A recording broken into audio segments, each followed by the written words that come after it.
Hello, everybody. I am Kim Scott, and I am Wesley's co-host of this podcast.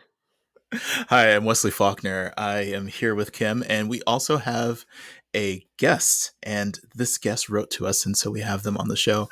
And we are super excited to welcome Kasia. Kasia, could you please introduce yourself? Yeah, sure. Thank you for having me. My name is Kasia Musur. I'm based in Berlin. I'm a founder of Vent, which is a small startup. We're focusing on supporting people who are suffering under toxic leadership. We are developing different tools to spread awareness and also to reduce the fear and lack of knowledge on how to deal in such situations. I'm also running an NGO focusing on human trafficking prevention here in Germany called Lightup Germany. And I'm very happy to be here. I wrote to you specifically because of the topics that you're dealing with. So I'm very excited for our discussion. And I'm really excited to hear more about how you are how you are helping people build solidarity to deal with toxic leaders. I think we've all had some unfortunate experiences, and it's like one of life's mysteries is why toxic leaders succeed so often. Like, why don't we create consequences for that kind of behavior faster? And I think Yeah. it actually starts in middle school, but but that's maybe a whole other topic. But before we were jumping on, we were sort of talking about how it's going there in Berlin. What's happening with the weather there? Like a little climate chaos conversation. So how are things there? Yeah, it's quite chaotic. We had summer, then we had autumn, and then we had summer again, and then autumn. And in our minds, we're completely confused. My dog is confused. Really, everyone is confused. So it's, and I would say maybe a bit of a difficult time right now just to cope with the temperature differences because we have a lot of rain, quite cold, and then the next day it's just super hot, and it's not the Wow. type of climate we're used to here. So it Yeah. is quite confusing. But what about California? California, we have had, well, with the exception of the folks that just got hit by a very unusual summer storm, we've had a nice summer.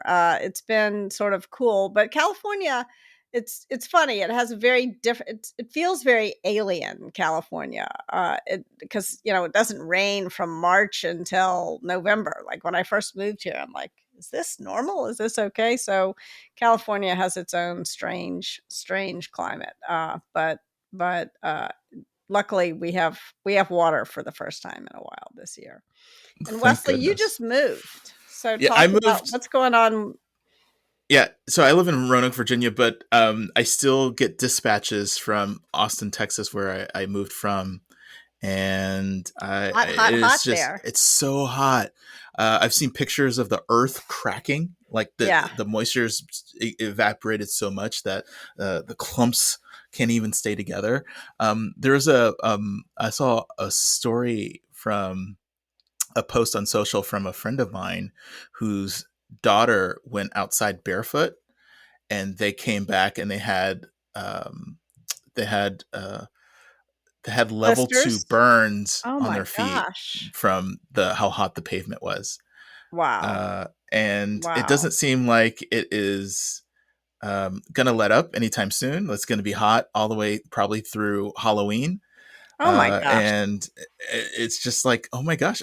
And of course, being here in Virginia and a warm day is like in the low 90s. And so it's not so bad here, but that's also rare. But it's being in the mountains, we have elevation as well. So it gets cooler as you go up. And it's almost, I have this perspective of like, you don't have to stay there. Come, everyone who I know in Yeah. Texas, move here, be my Yeah. friends here. Let's be together again and Yeah. have some salvation from the heat. I know there's a stay and fight kind of mentality, but we'll get into the political stuff probably later. But without consciousness and mitigation, it's hard to find a state of relief from that oppressive heat. Yeah, Mhm. I mean, the really tough thing, I think, in Texas is a friend of mine who lives in Austin just picked her son up at the airport at midnight, and it was still 93 degrees, which is Yeah. like 30 degrees Celsius, I think, at midnight. That's rough. When it Yeah. doesn't cool down at night, that's hard. Mhm. Well, I recommend reading Ministry of the Future as we're thinking about climate chaos. The opening scene of that, have you read it? No. I haven't Oh. even heard of it. Oh my gosh, gotta read Ministry of the Future. The opening scene of that book is unforgettable, and every time I read about how hot it is, I think of it all the time. So, I'm not gonna give it away. Just pick it up and read it if you get a chance. I just Uh, saw this past week. It was what Greta's. It's like what is it? The 5-year, 10-year anniversary of Greta's, must be 10 like years, right? 10 years, I guess, of her protests about not taking action on climate change or something like that. And it's just like, I I hope she moved the little needle. I mean, I think it's part of the conversation for some people, but I think only some people want to listen, unfortunately. Yeah. Yeah. Kasia, what are your thoughts? Yeah, definitely. I think only some people want to listen. That's also to do with toxic leadership. It's Yes. about who benefits from what and what kind of effort Mhm. people want to put into it. And when we talk about bias, that's another thing. Who is raising the voice, and is this voice counting? Is it heard at all, or is it mocked?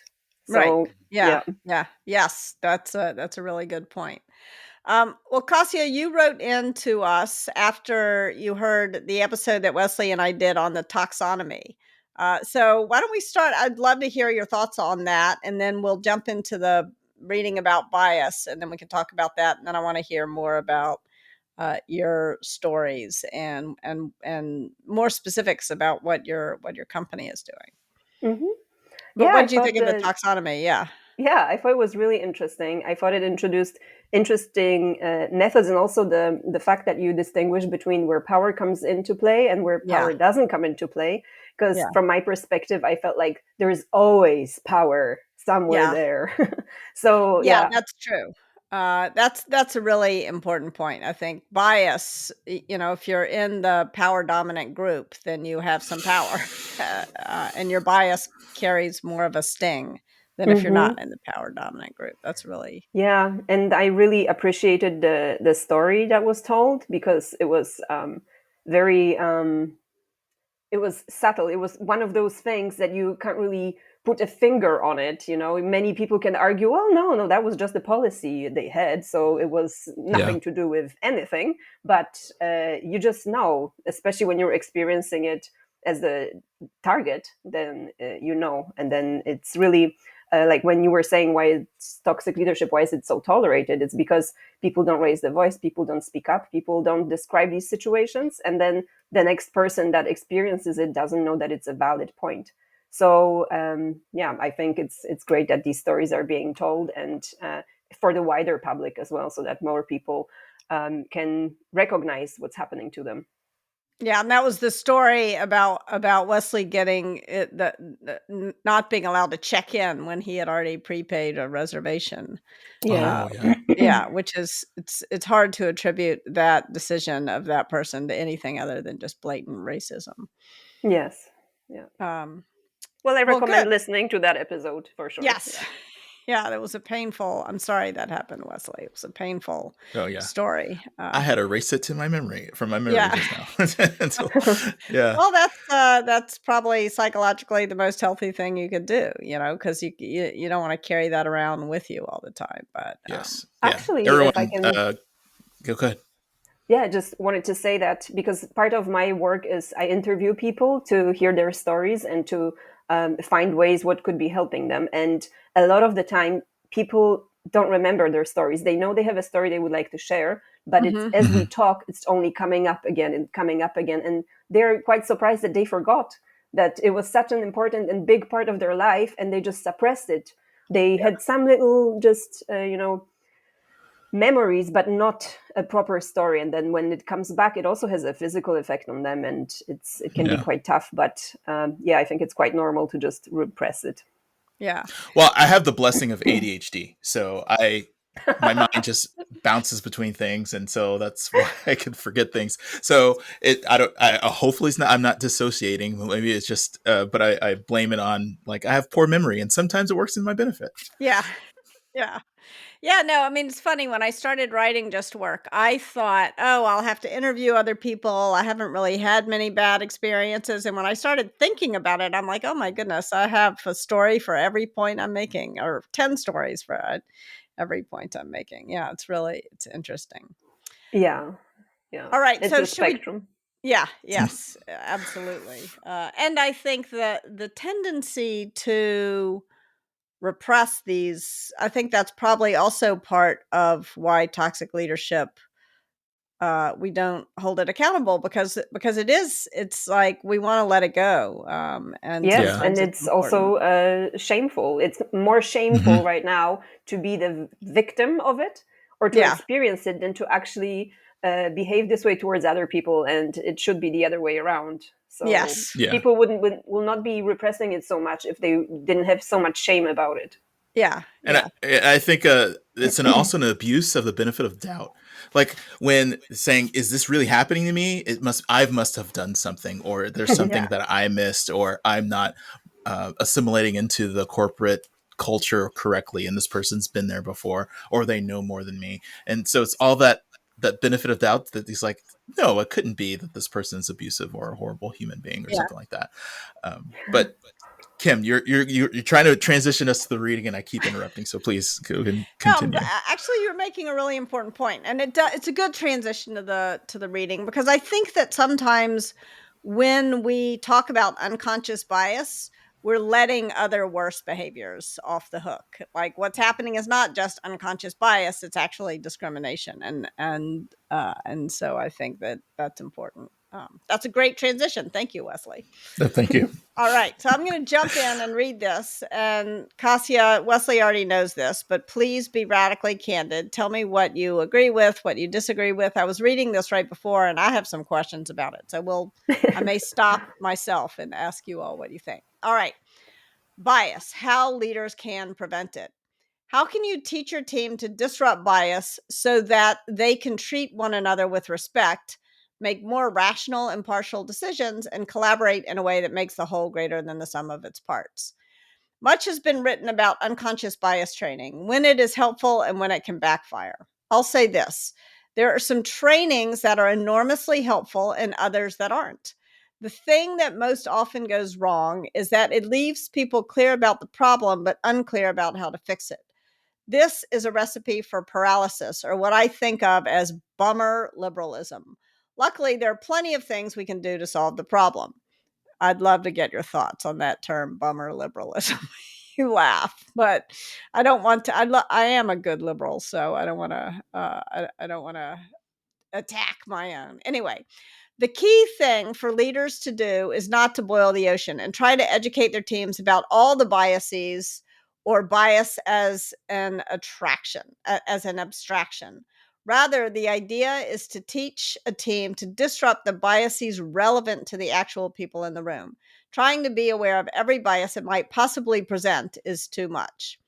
Also, there are very few absolutes. What might work for someone, or even many people, won't work for others. The point is to listen when someone tells you that your use of language bothered them, and to be both kind and clear when someone's language bothers you. For example, I hate it when people refer to adult women as girls, but I don't speak for all women. Others don't mind. But if you're working with me, please don't persist in calling me a girl, justifying the choice of words by telling me that other women prefer to be called girl. You're not talking to other women, you're talking to me. Of course, if a person has a deeply ingrained habit of referring to women as girls, I need to be patient and persistent for as long as I can tell they are trying to change that habit of speech when talking to me. When you're not, they're not going to be able to change the habit after I tell them once. And of course, I don't get to tell them what words to use when interacting with other women. Yes, it would be nice if there were absolute rules, but human communication has never followed predictable rule based patterns. We need to adjust to how we are talking depending on who we are talking to. Creating a culture where people can educate each other about specific biases will disrupt bias before it disrupts your work and your relationships. All right, so I'd love to get your thoughts. Lay it on me. Kasia, let's start with you. Yes, well, first of all, I think it excludes the leader a bit. It talks about what a leader can do for their team not to use Yes. bias, but I believe it all starts with the leader. So the Yes. leader should look at themselves first, because it Yeah. will impact how they hire, who they hire, what they tolerate, because they could be massively biased and then introduce someone external to bring in the training, and the training Yeah. will be perfect, but still they lead by example and the fish Yeah. rots from the head. Yes. So people will immediately see that, okay, yeah, that's what we should not tolerate, but it is tolerated. So I think that it should emphasize the leader themselves and what responsibility they hold for that culture and what it looks like, that they have to be the example.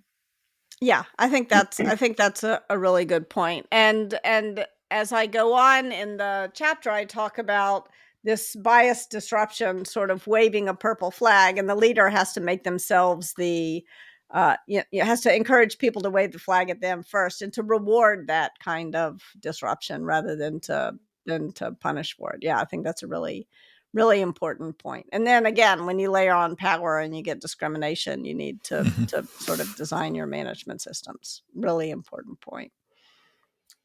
I Yeah. think Kasia is exactly right in terms of the leader sets the example and kind of dictates how people should behave. But I want to draw out this point where you said patience and persistence in relation to being called a girl by someone who might be repeatedly used to doing that. And it'll take some time for them to get acclimated to how others would like to be treated, even though that they have this history. Um, One thing that I wanted to say is, especially on the leader and especially on the individuals, is that reinforcement is important. So someone Yeah. can do a training and then they leave, but you need to make sure that you are all practicing and you have the persistence to keep practicing and keep making sure that this stays top of mind.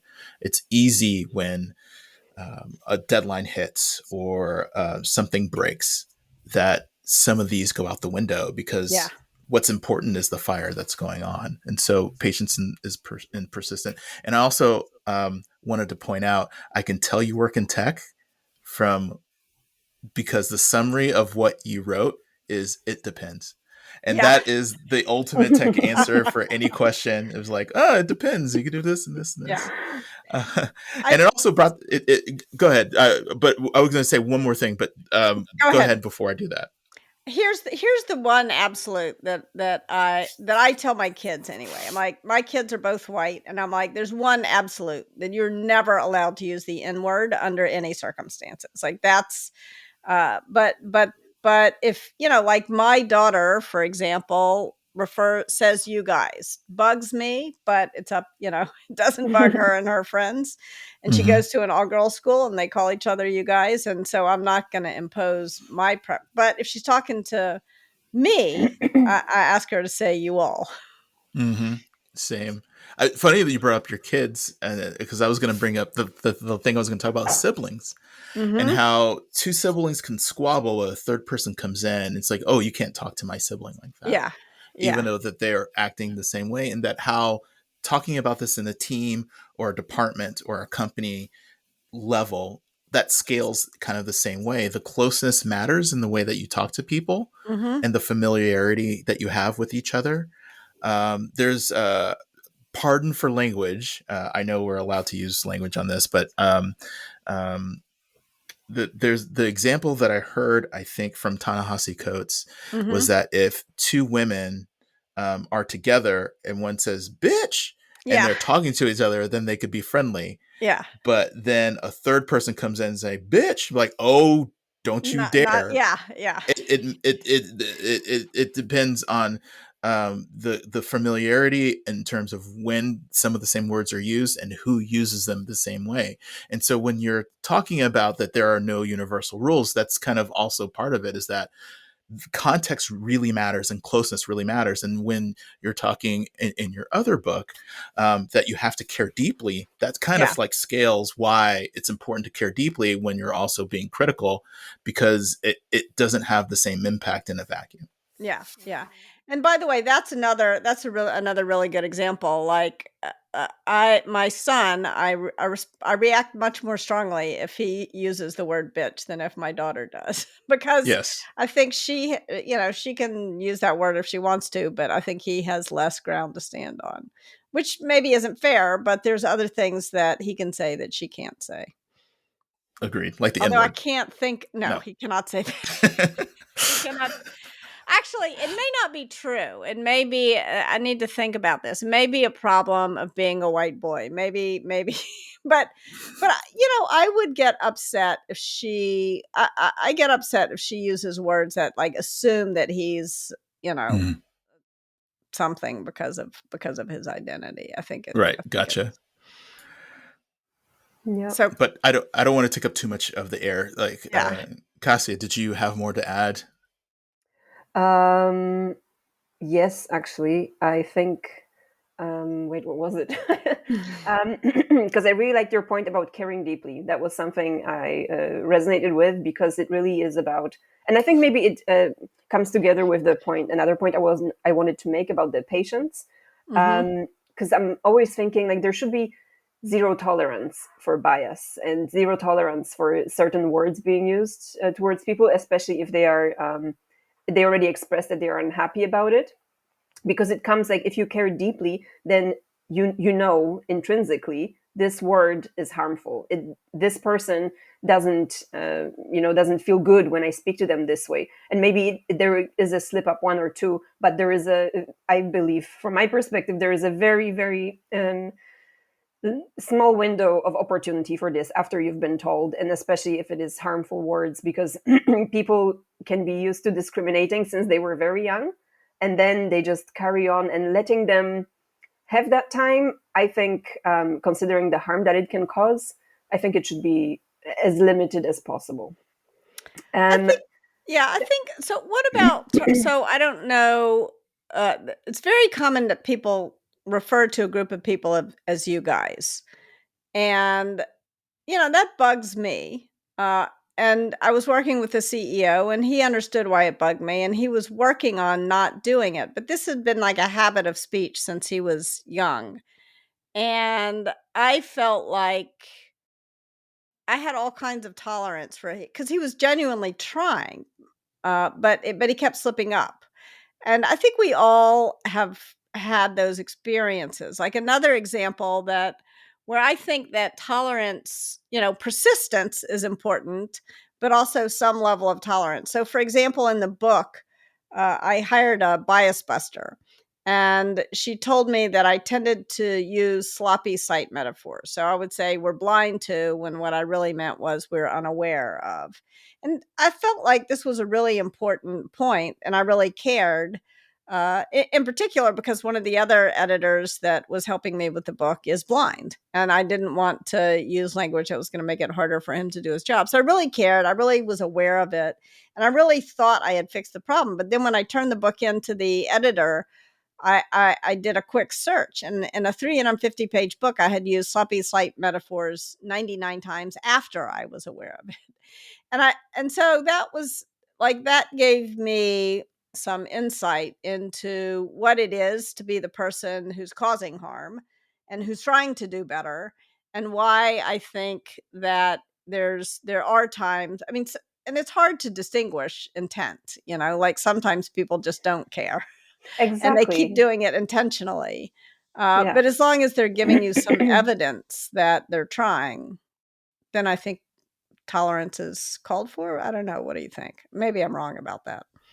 Yeah, I think this is a good distinction, because I mean, unconscious bias, I think it's still, I mean, when you think about human beings and you think about their inherent dignity, and you feel that people should be equal, and you have this bias that they're not. That's why you use girls against women, because that's making them smaller and younger and less, I don't know, with less agency or less power.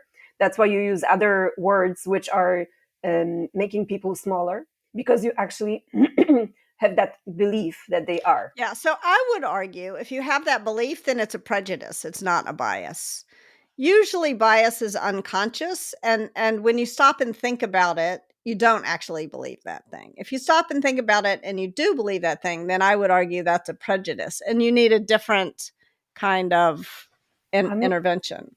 I think still even prejudice, like if people actually think about what they're doing and saying, whether they're prejudiced, whether it's bias, whatever you call it, people will actually find that they don't think this way. And that's why I think education and awareness is the best way to solve that issue. Because deep down, I don't think anyone would really, really believe it once they were educated to what that really means to be human, how we all come together and what are our differences and similarities. I think it's lack of education and it's lack of awareness. I could see both sides if I can. Yeah. So, Kim, from your perspective, it sounds like if the person's trying, then that they understand and recognize that what they're doing is harmful, but still they can lapse into habits. And Kasia, you're saying that if they really did understand it, they would really, I mean, they should be able to get on the same page relatively quickly because they understand that every time they do it's harm. I think the missing piece, and we talked about caring deeply, but I think the missing piece is compassion. Where I was talking to someone the other day, and they're just saying, "Hey, I see you're no longer on X/Twitter or whatever," and they asked me why. Yeah, and I said, "Well." And they said to me, like, just discovering, like, I heard that Elon Musk is anti-trans, and is that why? And I said that's part of the reason, but it's more complicated than that. But more of that, he is not only anti-trans, but he has a trans daughter. And when asked about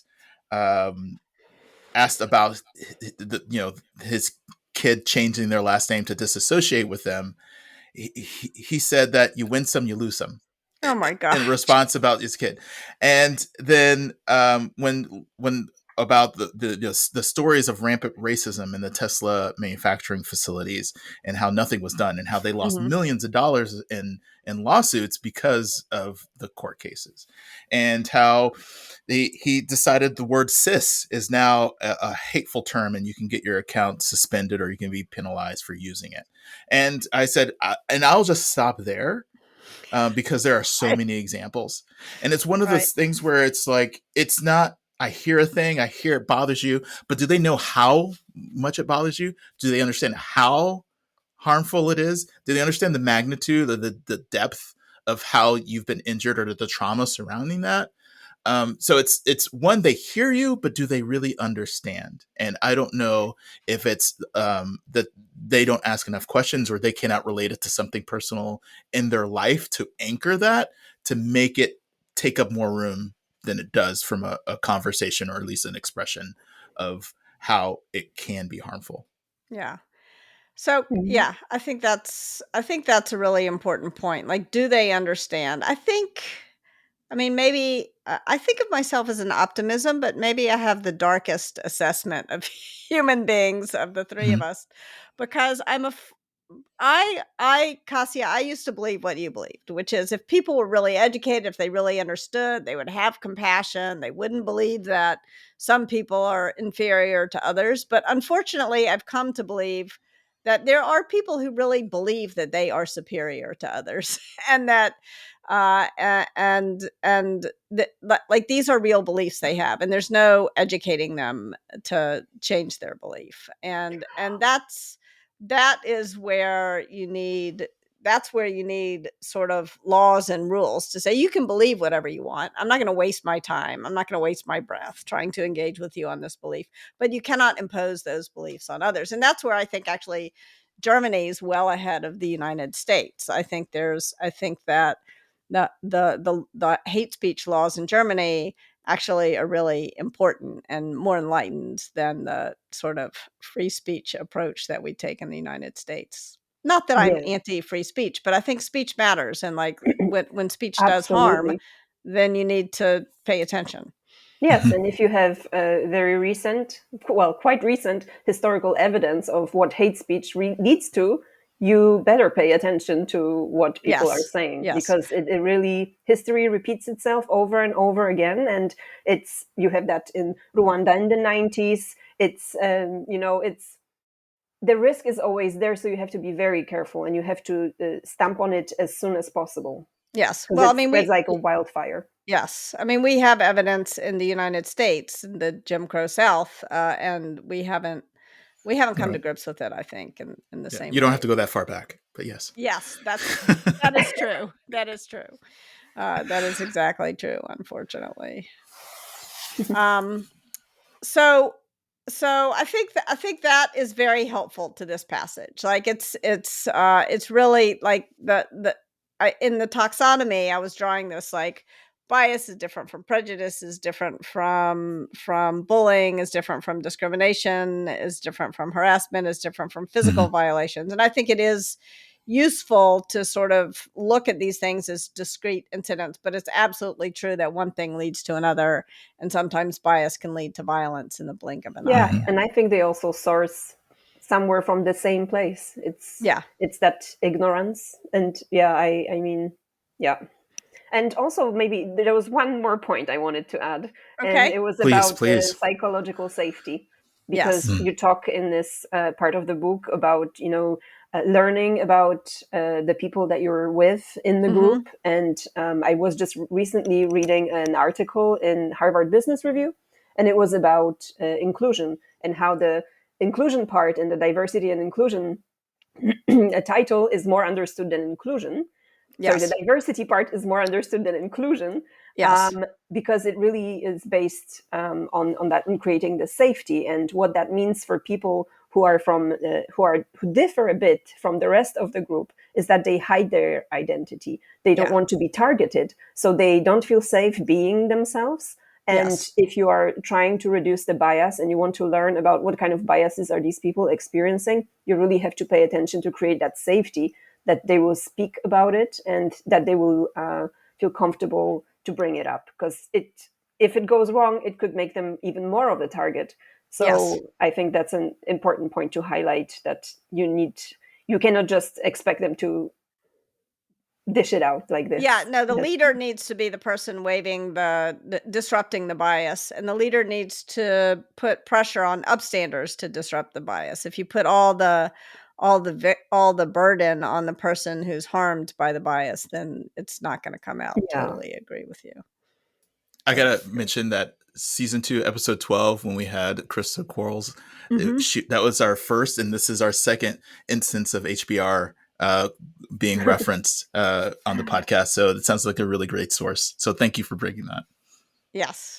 And in fact, Amy Edmondson, who coined the term psychological safety, she and I just wrote an article together about how soliciting feedback as a leader is really important to creating a culture of psychological safety. Nice. Absolutely. Yeah. Genuine solicitation.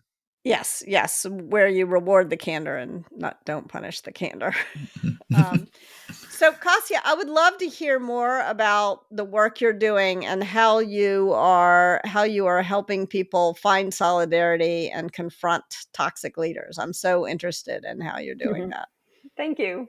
So currently we're at the very early stages still. We have experimented with different kinds of solutions, but because the problem is so complex, as you talk about it also in the taxonomy episode, there is no one solution for people. Yeah. It's a very deep problem. It's although I think it's quite amazing how it's colorless, it's ageless, it doesn't matter even where you are in the hierarchy. It's all over the world, it's everywhere, and can happen to anyone. So it's so common, and yet not enough is still known about it, really. And I think what we are doing right now is the interviews. So we're talking to different people with different experiences from all over the world, from all kind of backgrounds, just to see what are the similarities, what are the patterns, and what kind of solutions could be created.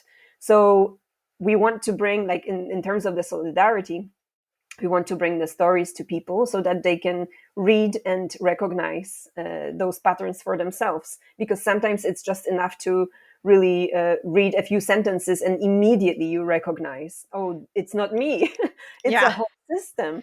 And I think that's the biggest issue. Like we also said earlier on, that people are just not aware that it is a whole system. They often blame themselves. They think something, I didn't understand something, I am missing, and with the gaslighting that happens a lot, that's actually what that kind of leader wants you to think. They want to benefit from your lack of awareness and your disempowerment, and you having no allies. So it really is about recognizing that there is a huge group of people, and it is really there is an ILO, International Labor Organization report from 2022, which talks about the statistics, and it is 750 million people who are suffering violence and violence at work, and half of them don't talk about it because they see no point in it. They see no solution, and they blame themselves. They're afraid for their reputation. There is really a lot that goes into the silence, and it benefits those leaders. So we want to break this silence, and even we are not trying to bring the stories, people with their names to it, because there is still a lot of fear, but just for people to recognize those patterns. So that's what we're doing right now, and we would like to use technology to make it more easily accessible. But how exactly, that is still we are still working on that. It's quite a complex issue. So Yes. yeah, the work is ongoing. Are you familiar? There's an American startup called Callisto, Yes. and it's yeah. So I think their approach, Callisto, is mostly for reporting sexual assault on college campuses. But I think Mhm. their Jess Ladd is a person who started it, who I really admire, and I think there's something there. Like if a bunch of people experience bias, or you think it's bias, or you think it's prejudice, or you think it's bullying, or you think it's discrimination or harassment or violence at work, like can you report it anonymously, and then you put folks in touch with each other, and then it dispels gaslighting at the very least, and Yes. maybe if they want to take action, it makes it much easier. And the other interesting thing about that is that you would also need to figure out how to make sure that tool doesn't get used for mobbing, which is something we talked about on our last episode, for false reporting. So there needs to be a real investigation that people feel is reasonable and fair.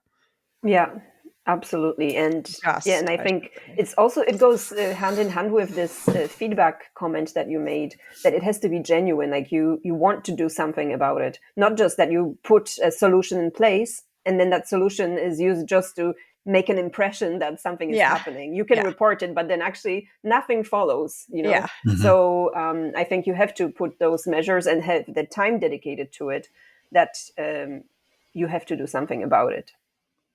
And I hear that you're it's really important to get these stories. It's almost I think when we talked to Minda Hartz about, feels like in her book that you almost have to gather evidence to say this is valid. These stories that you're collecting shows that it's not a one-off, which I think is part of the gaslighting, is because we feel Yeah. like Alone. alone and that we cannot share and the same kind of experience as others, and this allows you to do that. Just out of curiosity, do you have a target amount, or how many you feel that you'll need in order for you to open this up, to make this public? How many interviews, or is it just more of is it a calendar thing, like when we're going to give it this amount of time period? How do you know when you're ready to move to the next phase? So right now, because I'm marking the patterns already, so I have Mm, now over 100 interviews, which is not that many on a world scale. It's not enough to to bring to evidence. It's not in thousands, but I also don't have that time Yeah. to do it by myself. But we will be bringing them to public, but in a way that is completely anonymous. That is basically showing the patterns and no individual stories as such, to so that you can identify a person or the company or anything like this. But I don't have a number limit, and I'm always very grateful when people want to talk about it. Whenever people contact me, I'm regularly advertising that I'm doing these interviews, and I see value in them. Just alone hearing people's stories, giving them the space, that's already extremely valuable. And it contributes to us learning about the situation and also what people do afterwards, because that was something, I mean, I had my own experiences, but hearing this scale of what happens after you experienced it is also, um, that's, I think maybe that's even another topic, how to recover from it, but also for the leaders who you go into another job and there is a leader who is suddenly faced with a person who is completely traumatized, and Yeah. how do they deal with this without re-traumatizing, without being completely lost in the situation. So it's really, a lot comes into it, and the more people talk to me, the better. And yeah, as I said, it's, the number is in hundreds and not in thousands, so it's still, it could not be it's not a representative sample that I could use as But I evidence. Yeah. but I really admire what you're doing, because there's a lot of evidence that shows that when we tell each other stories, our brains actually get on the same wavelength. And so I think storytelling is actually a really important part of solidarity building. And I think it's what gives me, I think it's why the Black Lives Matter movement is so important, and the Me Too movement is so important, because all of a sudden these stories came out into the open in a way that they hadn't, at least in my experience before. I became more aware, much more aware of what was happening to me, but also what I was doing wrong as a result of these two movements. Mm-hmm. And so the optimist in me says, yes, that's the kind of education that can really move the needle. Yes, and also for me, these two movements, they are really giving me hope, because this is really what shows that if you share the stories, if you speak up, things can change. It will take time, but at least, if it's out in the public, this element of shame it shifted almost immediately with Me Too. Nobody wants to be associated with this. Nobody wants to be seen as that kind of person who behaves in that way, who is accused of this.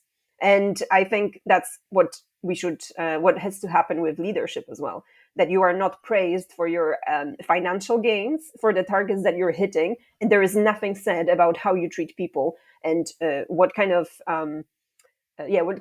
harm you cause, which is lasting, and then whoever is fired from your company or leaves needs months or years to recover. So I think when we talk about this more, then it will become much more shameful and not tolerated. And that will be a real consequence for that kind of leadership. Because, yeah, the more power they have, the more the same kind of people they recruit and promote. And then we're always in the same circle. I I think this is admirable that you're going to tackle this. This is huge. This is something, like you mentioned, is persistent. And I have to ask. There's this famous quote. It says, "If not me, who? If not now, then when?" What I'm curious about, what sparked that switch in you to say, "I'm going to go ahead and do this. I'm going to start tackling this." Well, was there a inflection point? Was there something that really kind of pushed you over the edge to move forward? Yes. So I had my own experiences, like I said. And then after a while, at first, when I was younger, I'm 37 now. And when I was younger, I thought, that's just how business works. I always had quite a negative perspective on business people, because I thought they're only focusing on money, they're only focusing on themselves. And that's not entirely true, but I kind of assumed that's how things are. And that's the kind of people I will work with. So I was working with that kind of people. And then and when I took leadership of Lightup, so the NGO that I'm running, and managed also other teams, and I found that way, well, I'm not that kind of person, and I'm still successful in what I'm doing.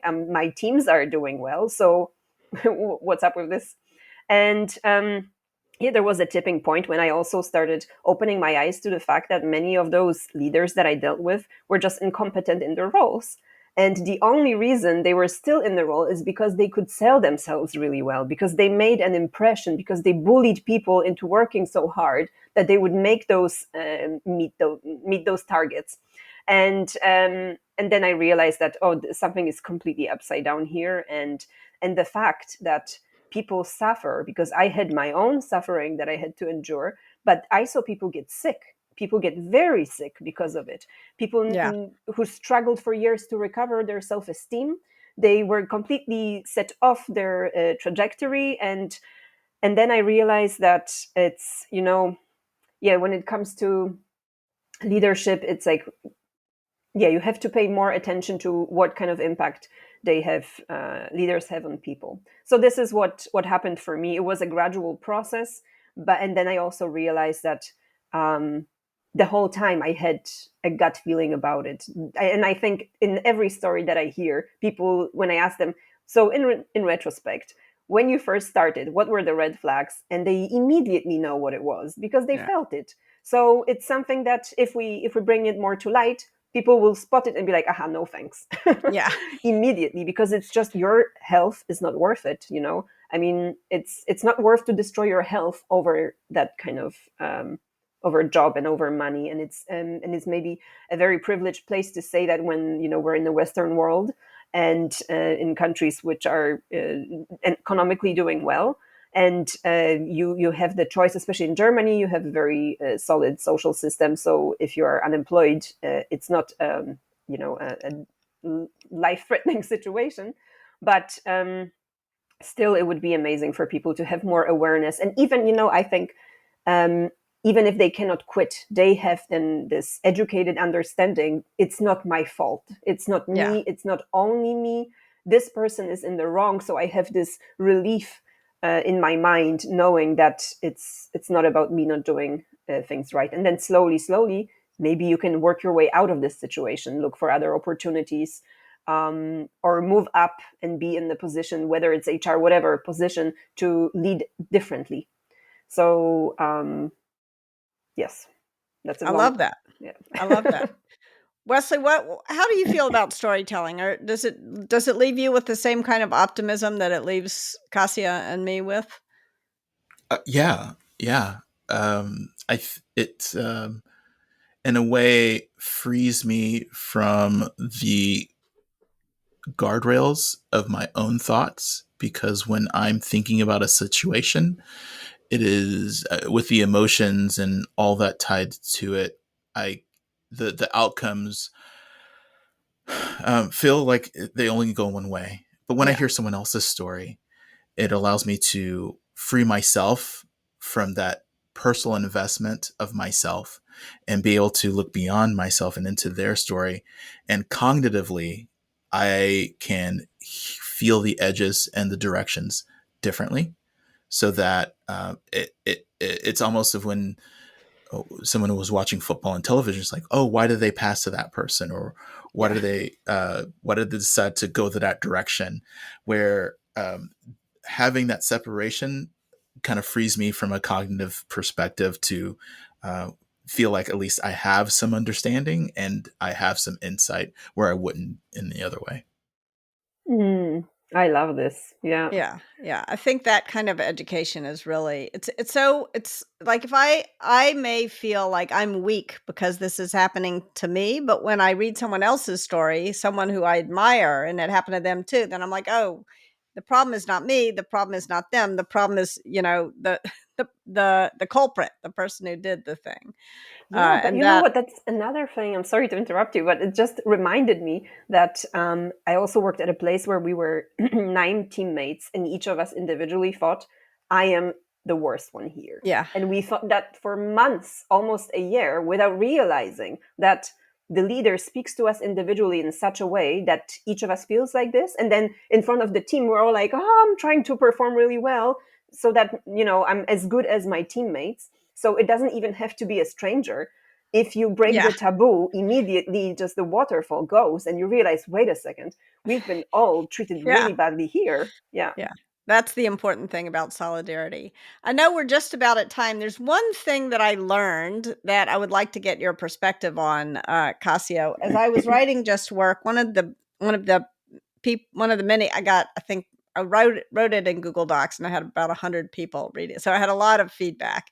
And one of the people who helped me a lot is a psychologist, and she said there's a big difference between shame and guilt, which I had never been aware of. And she said people, when they feel ashamed, they rarely change their behavior because they feel ashamed, but they often change their behavior when they feel guilt. So shame kind of invokes this fixed mindset and you just avoid it. Shame sends you into denial. Whereas guilt is like, oh, not I am a bad person, but I did something that's bad. I feel bad about it and I want to make amends. I want to make it right. Mm-hmm. So that was really interesting to me. So I don't know what you've found in terms of dealing with the people who cause harm, trying to change their behavior. If you found anything like that.